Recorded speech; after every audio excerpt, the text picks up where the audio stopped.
कराया जा सकता है। महोदय, आप कहते हैं गंगा उद्गम योजना, आपने 6000 करोड़ रुपया खर्च किया, आपने उसकी भी चाबी मांगी महोदय। 6000 करोड़ रुपया गंगा उद्गम योजना।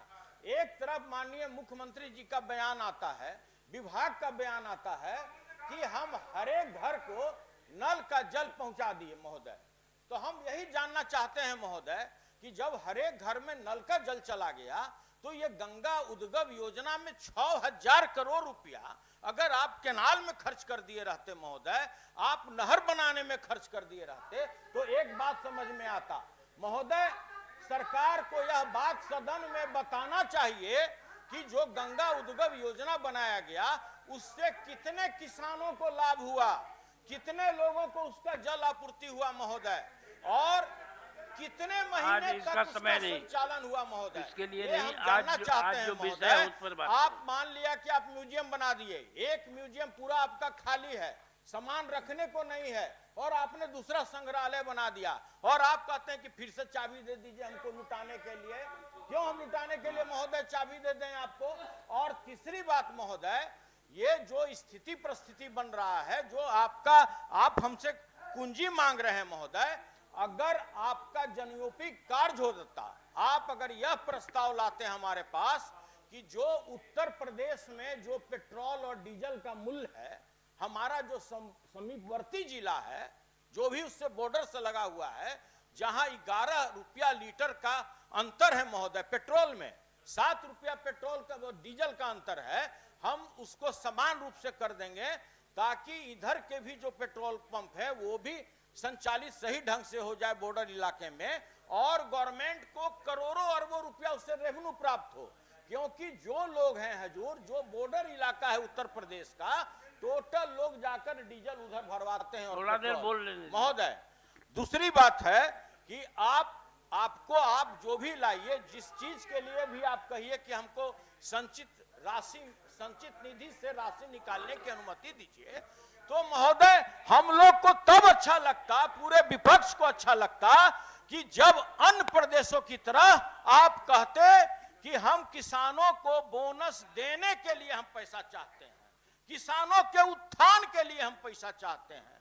आप अगर यह कहते महोदय कि जिस तरह हम प्रत्येक उपभोक्ता को 125 यूनिट फ्री में बिजली देते हैं, उसी तरह मेरे सरकार की हार्दिक इच्छा है, हमारे वित्त मंत्री की हार्दिक इच्छा है कि हम किसान का शोषण नहीं करें, हम 55 पैसा प्रति यूनिट उससे नहीं वसूले, हम उनको भी फ्री में सिंचाई के लिए बिजली देना चाहते हैं। उसके लिए हमको निधि चाहिए, तब हमको हजूर खुशी होता। हमको तब खुशी होता कि जब ये यहाँ पर सदन में कहते, हजूर ये कहते हमसे कि भाई अब हम गलती से जो बनाना था म्यूजियम बना दिए, गलती से हमको बुद्धा स्मृति बनाना था हमने बना दिया महोदय, गलती से गंगा उद्गम योजना उसको देखने के लिए बाहर से भी लोग आते हैं। हजूर सुना जाए, उसमें हाईकोर्ट का बहुत कड़ा स्ट्रिक्चर पास है महोदय, सर भी जानते होंगे, हाईकोर्ट ने उस पर अपना कमेंट दिया है कि ये जनता के गहरी कमाई का दुरुपयोग है म्यूजियम बनाना। महोदय, मैं अगर आदेश होगा तो हम कोर्ट का ऑर्डर भी यहां लगा देंगे महोदय। मेरा ये हाथ जोड़कर विनती है आसन से, आपके माध्यम से माननीय वित्त मंत्री जी से, कि आप कुंजी ले जाइए, पूरा ट्रेजरी खाली कर दीजिए और इसी तरह से पैसा लुटा दीजिए। हमारा उद्देश्य यह है कि अगर आपको पैसा खर्च करना है तो किसानों के आर्थिक उत्थान के लिए खर्च कीजिए, जो जनता है उसके लिए कीजिए, जो बाकी जो बेरोजगार लोग, जो 2 करोड़ बेरोजगार आज भी इस बिहार में हैं, उनके लिए आप उद्योग बैठाने का काम कीजिए, तब हमारी सहमति है महोदय।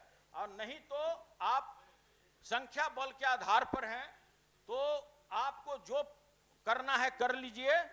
हमारा यही है कि जो बिहार विनियोग विधेयक है इसका हम घोर विरोध करते हैं, आपके सिस्टम का हम घोर विरोध करते हैं। यह जनता के फेवर में नहीं है, किसानों के फेवर में नहीं है, और इसके साथ ही अपने वाणी को विराम देते हैं। जय हिंद। धन्यवाद माननीय मंत्री जी। हाँ, आप बोलिए। ठीक है, छोड़िए, माननीय मंत्री जी बोल रहे हैं। महोदय, बिस्कोमान में ये रहे हैं, वो भी एक वित्तीय संस्था है। उनका क्या हालात था ये कभी बताए नहीं, इनको हटा भी दिया गया, लेकिन अभी पूरे बजट पर भाषण दे रहे हैं। खैर अपनी जगह पर है। महोदय सुनिए गौर से। दिनांक 2 फरवरी 2026 को महामहिम राज्यपाल के संबोधन के साथ बिहार विधानमंडल का बजट सत्र प्रारंभ हुआ था। दिनांक 3 फरवरी 26 को राज्य सरकार की तरफ से वर्ष 26-27 का वार्षिक वित्तीय विवरण मैंने सदन के पटल पर रखा था, जिसमें आंकड़ों के साथ राज्य की प्राप्तियां, व्यय का लक्ष्य निहित था। पढ़ना चाहिए लोगों को।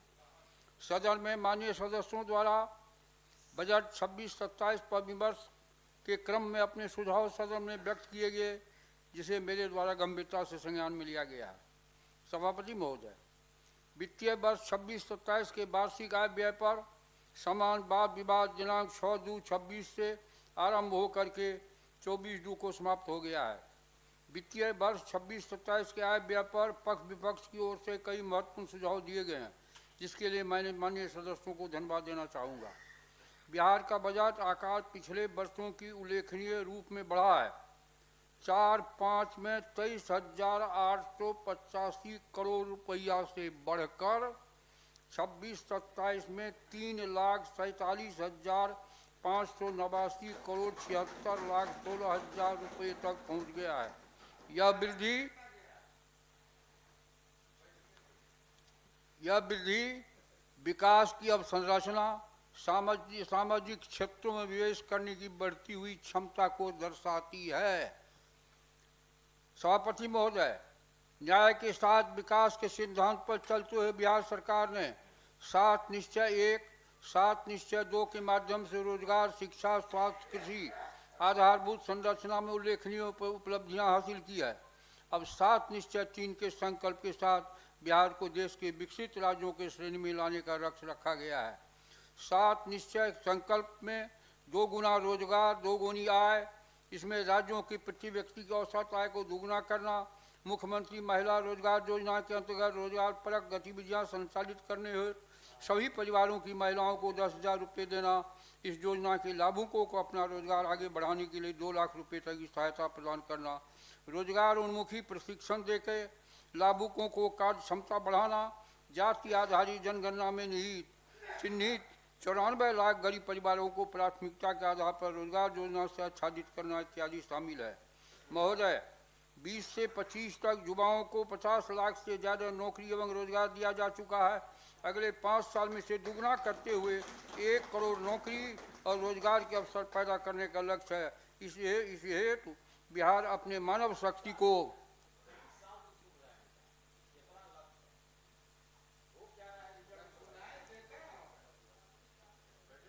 हो यही रहा है कि आपको चुनाव में हरा दिया और हमारे लोग जीत गए। अब इससे बेसी सर्टिफिकेट, अब बैठिए इससे बेसी सर्टिफिकेट आप कितना चुनाव में नहीं हराया गया। ये सारी बातें नहीं आती है आज की मांग के अनुरूप कुशल कामगार तैयार करने की प्रवृत्ति संकल्पित है। 7 निश्चय के संकल्प समृद्ध उद्योग सशक्त बिहार के अंतर्गत बिहार को पूर्वी भारत का नया औद्योगिक केंद्र बनाना, बिहार को विश्व स्तरीय कार्यस्थल के रूप में विकसित करना, बिहार की प्रतिष्ठित उद्यमियों तथा प्रतिभाशाली युवाओं को राज्य के अंदर उद्योग लगाने के लिए प्रोत्साहित करना, सभी जिलों में उद्योग लगाने के लिए औद्योगिक क्षेत्र की स्थापना, नए बड़े उद्योग लगाने के मुफ्त जमीन, आकर्षक अनुदान देने की व्यवस्था करने का प्रावधान किया गया है। साथ ही राज्य में पुरानी बंद पड़ी चीनी मिल को चरणबद्ध रूप से चालू किया जाएगा तथा नई चीनी मिल की स्थापना की जाएगी। हमारी औद्योगिक नीति राज्य में अधिक से अधिक रोजगार सृजन के उद्देश्य पर केंद्रित है। सूक्ष्म और लघु उद्योग पर विशेष जोर देते हुए वर्तमान सरकार द्वारा राज्य में सूक्ष्म, लघु एवं मध्य उद्योग निदेशालय का गठन किया गया है। उद्यमों के हित में राज्य में बिहार उद्यमी व्यवसायी आयोग का भी गठन किया गया है। Defence corridor, semiconductor manufacturing park, global capability centre, mega tech city, fitness city की स्थापना करने के साथ साथ बिहार के प्रतिभाशाली उद्यमों को स्टार्टअप एवं न्यू एज इकोनॉमी पर क्षेत्र में रोजगार सृजन के में सक्षम बनाने के हेतु कार्य योजना बनाई जा रही है। 7 निश्चय के संकल्प कृषि में प्रगति, प्रदेश की समृद्धि के अंतर्गत अब किसानों को आय बढ़ाने, डेयरी एवं मत्स्य पालन पर विशेष जोर, हर खेत तक सिंचाई का पानी पहुंचाने के लिए चौथी कृषि रोड मैप 24-29 के काम में और तेजी लाने के लिए दृढ़ संकल्पित है। उन्नत शिक्षा उज्जवल भविष्य के अंतर्गत प्रत्येक प्रखंड में आदर्श विद्यालय की स्थापना करना, प्रत्येक प्रखंड में डिग्री कॉलेज खोलना, पुराने प्रतिष्ठित शिक्षण संस्थानों को सेंटर ऑफ एक्सीलेंस के रूप में विकसित करना एवं नए एजुकेशन सिटी का निर्माण करने के लिए सरकार प्रतिबद्ध है। 7 निश्चय के संकल्प सुलभ स्वास्थ्य सुरक्षित जीवन के अंतर्गत प्रखंड सामुदायिक स्वास्थ्य केंद्र को विशिष्ट चिकित्सा केंद्र के रूप में विकसित करना, जिला अस्पतालों को अति विशिष्ट चिकित्सा केंद्र के रूप में विकसित करना, नए मेडिकल कॉलेज एवं अस्पतालों में बेहतर पढ़ाई और इलाज के लोक निजी भागीदारी को प्रोत्साहित करना, दूरस्थ ग्रामीण क्षेत्र चिकित्सकों को अलग से प्रोत्साहन की व्यवस्था करना, सरकारी चिकित्सकों की नहीं बाद में किसी पर रोक लगाने की नीति लाने हुए सरकार संकल्पित है। महोदय, मजबूत आधार आधुनिक विस्तार के अंतर्गत शहरी क्षेत्र का विस्तार एवं नागरिक सुविधाओं का सुदृढ़ीकरण, सुलभ संपन्नता का विस्तार, सुनिश्चित बिजली, सौर ऊर्जा, पर्यटन विकास, समृद्ध बिहार, युवा शक्ति, खेल में प्रगति, अनुरक्षण एवं रखरखाव आदि शामिल है, जिसे पूर्ण करने के उद्देश्य से बजट में प्रावधान किया गया है। सबका सम्मान 7 निश्चय के संकल्प सबका सम्मान जीवन आसान के अंतर्गत बिहार सरकार वृद्धजनों के लिए स्वास्थ्य सुविधा उनके घर पर उपलब्ध कराएगी, संपत्ति पंजीकरण सुविधा भी घर पर ही प्रदान करेगी। साथ ही आधुनिक तकनीक, नवाचार, संवेदनशीलता प्रशासन के माध्यम से राज्य के सभी नागरिकों को जीवन को सरल एवं सम्मानजनक बनाएगी। महोदय, पिछले 1 दशक में बिहार में अनेक क्षेत्रों में उल्लेखनीय प्रगति करते हुए अपने विकास के आधार को सशक्त किया है।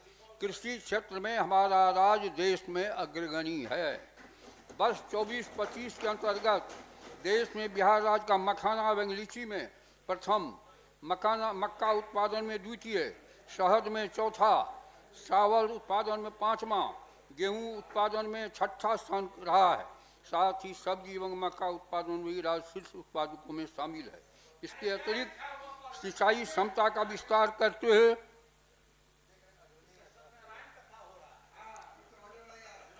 समझने का गुण नहीं है तो क्या कीजिएगा।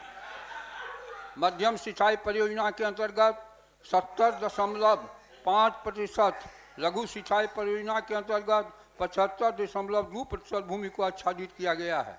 सभापति महोदय, आधारभूत संरचना में बड़ा परिवर्तन हुआ है। राज्य के अंतर्गत क्रियान्वित की जा रही राष्ट्रीय उच्च पथ के अन्य महत्वपूर्ण मेगा परियोजना दानापुर बिहटा कोइलवर प्रगति में है। आमस दरभंगा ग्रीनफील्ड परियोजना प्रगति में है। मुंगेर मिर्जा चौकी 4 लेन परियोजना प्रगति में है। दिघवाड़ा शेरपुर के बीच गंगा नदी पर 6 लेन पुल प्रगति में है। महात्मा गांधी सेतु के समानांतर गंगा नदी पर 4 लेन पुल प्रगति में है। जेपी स्ट्रेट के समानांतर गंगा नदी में 6 लेन पुल प्रगति में है। अन्य महत्वपूर्ण परियोजना में कच्ची दरगाह बिदुपुर 6 लेन गंगा पुल परियोजना के चरण 2 के अंतर्गत हाजीपुर महनार पथ से चक सिकंदर एवं चरण 3 के अंतर्गत राघोपुर दियारा वैशाली से हाजीपुर महनार पथ का निर्माण कार्य प्रगति में है। जेपी गंगा पथ पटना घाट संपर्कता का निर्माण कार्य प्रगति पर है। मीठापुर से सिपारा एलिवेटेड पथ एवं सिपारा में रोड ओवरब्रिज का निर्माण कार्य प्रगति में है। जन निजी भागीदारी के अंतर्गत बख्तियारपुर ताज के बीच गंगा नदी पर पहुंच पथ के साथ 4 लेन पुल परियोजना का निर्माण कार्य प्रगति पर है। साथ ही 7 निश्चय 3 अकल का पटपट है तो हो ही नहीं गया। महोदय, जब महोदय जीएसटी में जब गए, ये वित्त मंत्री थे, जेटली साहब ने माननीय मुख्यमंत्री जी को फोन किया कि आपका मंत्री सोया रहा था, फिर इनको चेंज करके मुझको भेजा गया और इनको शर्म नहीं आती है कि क्या बोल रहे हैं। 25-30 अंतर्गत सुलभ, इनको घर पर जाने का सड़क नहीं था, इनके घर पर जाने का सड़क नहीं है, सड़क मंत्री भी रहे थे। मकान जरूर बड़ा बना लिए हैं। सुलभ संपर्कता हेतु 5 नए एक्सप्रेस वे का निर्माण किया जाना है। ग्रामीण सड़कों की लंबाई बस 15-16 के 64,205 किलोमीटर से बढ़कर 25-26 में 1,19,000 किलोमीटर हो गई है, जिससे बिहार देश में सर्वाधिक सड़क घनत्व वाले राज्यों में शामिल हो गया है। ऊर्जा क्षेत्र में बिहार अभाव की स्थिति से निकलकर उपलब्धता की ओर बढ़ा है। अगले 5 वर्षों में सरकारी भवनों पर 500 मेगावाट रूफटॉप सोलर लगाने का लक्ष्य है। महिला सशक्तिकरण की दिशा में जीविका के तहत 11,45,000 स्वयं सहायता समूह के माध्यम से 1,40,00,000 परिवार जुड़े हैं। 91 लाख सदस्यों को बीमा कवरेज मिला है। ये सभी उपलब्धियां बिहार के सतत प्रगति को दर्शाती है और इस बजट के अंतर्गत समावेशी एवं टिकाऊ विकास के लिए एक मजबूत आधार प्रदान करती है। आर्थिक और सामाजिक सशक्तिकरण की दिशा में जीविका का द्वारा कार्य किया जा रहा है। महिला विभिन्न जीविकोपार्जन अपनाकर उद्यमी बन रही है। राजकोषीय घाटा के नियंत्रण में रखने के लिए जो बोल रहे थे सुनील जी, बजट प्रबंधन अधिनियम में लक्ष्य निर्धारित किए जाते हैं। 26-27 के बजट में राजकोषीय घाटा सकल घरेलू उत्पाद का 3.0% था।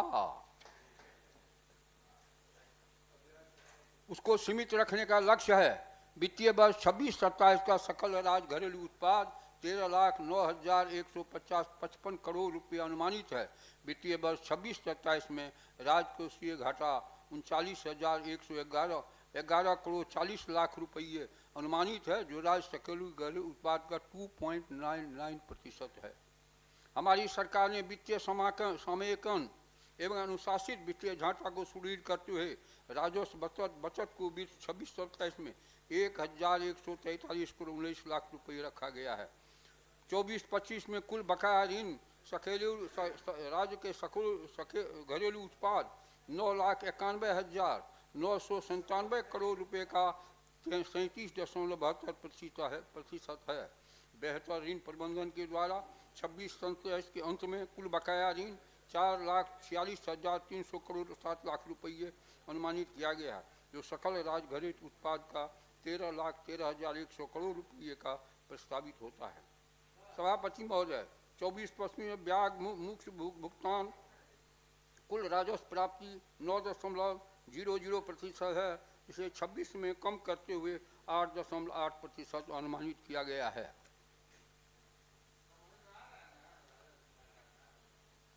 समझ में आता तो राजनीति में रहते कहाँ, जनता दल से, आरजेडी से नहीं। शर्म कीजिए, आप एमएलए भी नहीं थे, आप एमएलए भी नहीं थे, ज्यादा मत बोलिए। क्या थे? आप हार गए, आप 90 में हार गए थे। राज्य के आर्थिक विकास को सुदृढ़ एवं समावेशी बनाने के लिए 26-27 के कुल बजट का लगभग 66.53% अर्थात 2,31,267 करोड़ 7 लाख रुपए विकास मूलक मदों में करणांकित किया गया है। साथ ही आम जन के कल्याण एवं सुख समृद्धि के लिए इस बजट में कुल 3,47,589 करोड़ 76,16,000 रुपये अनुमानित है। सार्वजनिक निवेश के अंतर्गत भौतिक एवं सामाजिक अवसंरचना को बेहतर बनाने के लिए 39,377 करोड़ 6 लाख रुपए का प्रावधान किया गया है। मैं बजट की विवरणी को सदन के पटल पर रख चुका हूं, जिस पर विस्तृत चर्चा की जा चुकी है। बिहार विधेयक संख्या 226 के कुल 3,76,000 की समेकित निधि से विनियोजित किया जाना है। विनियोजित राशि में 3,02,242 करोड़ 13,31,000 महोदय एवं 50,803 करोड़ 18,000 रुपये भारित है।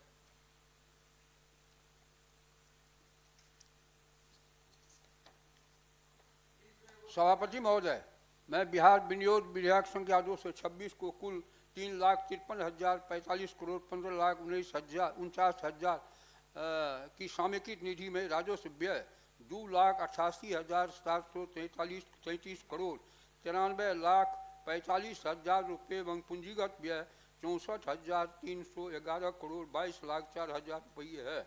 सदन से मैं अनुरोध करूंगा, एक बात को कहते हुए, कहते हैं खजाना खाली है, ये लोग चर्चा करते हैं। सरकार ने निर्णय लिया है होली के पहले फरवरी का तनख्वाह इसी महीने में सबको दे दिया जाएगा। सदन से अनुरोध है कि आय व्यय 26-27 से संबंधित बिहार विधानसभा में यथापारित बिहार विनियोग विधेयक 26 पर अपनी सहमति दी जाए ताकि राज्य का विकास निर्बाध गति से चलता रहे। हम कोशिश करेंगे महोदय विरोधी दल का तनख्वाह नहीं मिले फरवरी में। अब जब मंत्री जी का बोलना एक मिनट से ज्यादा नहीं, बस समाप्ति होने के बाद फिर बोलने का परंपरा नहीं है। हम अपेक्षा किए थे कि मुख्यमंत्री के नेतृत्व में भारत सरकार से जो बिहार को स्पेशल कैटेगरी स्टेट का दर्जा देने का बात हुआ था, तो उसके लिए जो है कोई उल्लेख होगा। और दूसरा ये जो स्पेशल इकोनॉमिक जोन का पैसा जो सारा गुजरात में चला जाता है, बिहार नहीं, में आपने इसके पहले लिख के नहीं दिया था, इसलिए आप चर्चा इसकी मत कीजिए। महोदय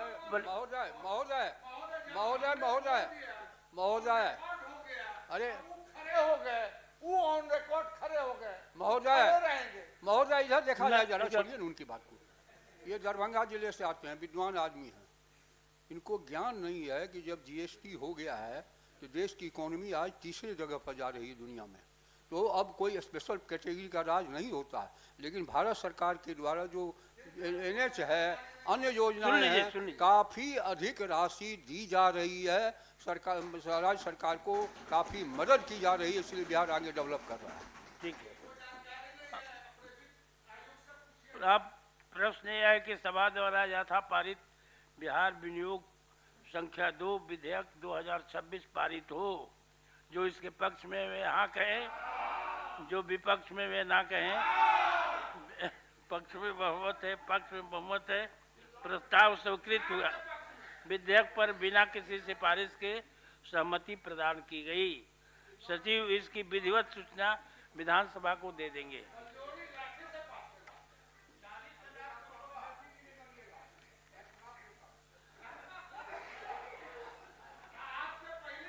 ये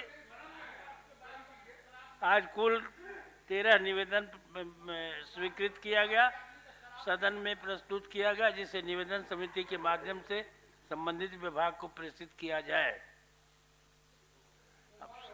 अब सदन की कार्रवाई बुधवार दिनांक 25/2/26 को 12 बजे मध्याह्न तक के लिए स्थगित की जाती है।